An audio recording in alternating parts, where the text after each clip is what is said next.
Et puis il y a ceux aussi qui vont venir sur place pour protéger les biens des agriculteurs, et c'est le cas de la coordination rurale. Patrick Legras, le porte-parole de la coordination rurale, qu'on a beaucoup entendu, notamment lors de la crise agricole, est avec nous dans les Grandes Gueules. Bonjour. Bonjour vous. Bonjour. Vous serez sur place jeudi, pourquoi faire ?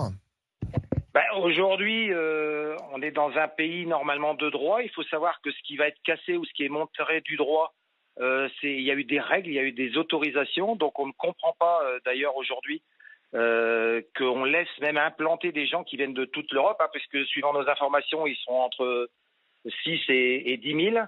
On sait que c'est des gens qui viennent pour casser. On sait que c'est des gens qui viennent pour détruire.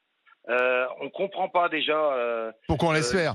Qu'on laisse faire et on se dit je pense qu'il y a beaucoup de gens qui se posent la question, puisqu'on a vu ce que ça avait donné la dernière fois, pourquoi c'est le match retour, quoi. Pourquoi on laisse les choses se refaire. Ouais. Alors c'est exactement ça. Nous aujourd'hui, ce qu'on a pu dire et ce qu'on souhaite, c'est vrai que c'est malin de leur part. Ils savent que au niveau de l'État, il y a un peu de flottement. Ils savent aujourd'hui qu'on est en période de vacances, mais dans le secteur des Deux-Sèvres, on est en pleine récolte de moisson, donc mobiliser des gens, c'est compliqué. Qu'à cela ne tienne, on va venir de toute la France. Mais c'est surtout qu'aujourd'hui, les valeurs qu'on tient, nous, les agriculteurs, c'est la solidarité, c'est la fraternité et puis une certaine respect de la démocratie. C'est-à-dire qu'aujourd'hui, ce qui a été fait a eu des autorisations, il y a eu des enquêtes publiques, tout a été fait dans les règles et on laisse venir des gens qui ont le plaisir, qui sont payés, parce que certains sont payés, il y a des gens qui me l'ont dit, sont payés pour venir casser et on laisse faire et nous, ce qu'on en appelle, et notre mouvement, c'est aussi pour ça, ce qu'on espère, c'est que là, pour des gens comme ça, il ne faut pas faire venir les forces de police qui ont énormément souffert la dernière fois, qui ont payé énormément de leur personne pour maintenir et contenir ces gens sur place. Nous, on en appelle à l'armée. C'est-à-dire que des gens qui sont là pour casser et tuer, il faut faire venir l'armée. Parce que, je vais vous dire un exemple aujourd'hui. Là, aujourd'hui, ces gens-là, ils sont tranquilles ils vont faire la fête et tout, ce qu'ils ont marqué. Moi, j'ai vu sur les réseaux, je m'en occupe aussi.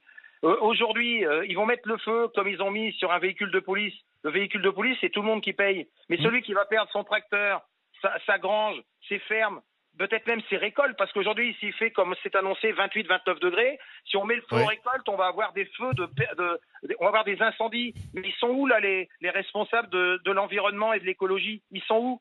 C'est ça, moi, aujourd'hui. C'est-à-dire en plus, ça dégrade l'environnement, ce qui est un comble pour des gens qui sont censés défendre l'environnement. Voilà. Nous, il y a des gens, ils nous ont dit, si vous venez pas et qu'on défend pas, moi, c'est clair, je sortirai mon fusil et je peux plutôt crever que de devoir perdre tout ce que j'ai fait pour toute ma vie. Mais alors, qu'est-ce que vous allez faire concrètement? Parce que là, on risque d'avoir des affrontements entre manifestants, agriculteurs.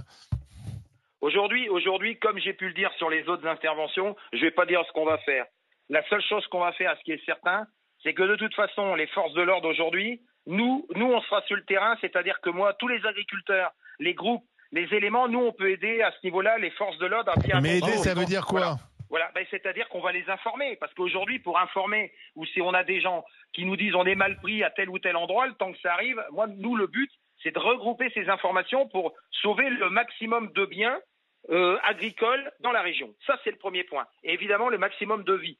Et le reste, on va voir, ce qu'on espère, c'est qu'on aura des moyens au moins équivalents à ceux qui ont été employés lorsqu'on a été attrapé à l'Arc de Triomphe. Parce que là, pour mettre une gerbe, on a su nous attraper très rapidement et nous mettre tous en prison. J'espère que là, on aura les mêmes moyens pour des gens qui sont là. Il y a 3000 policiers. Alors, les gendarmes, sachant quand même qu'il y a les JO qui arrivent, donc il faut aussi mobiliser à Paris.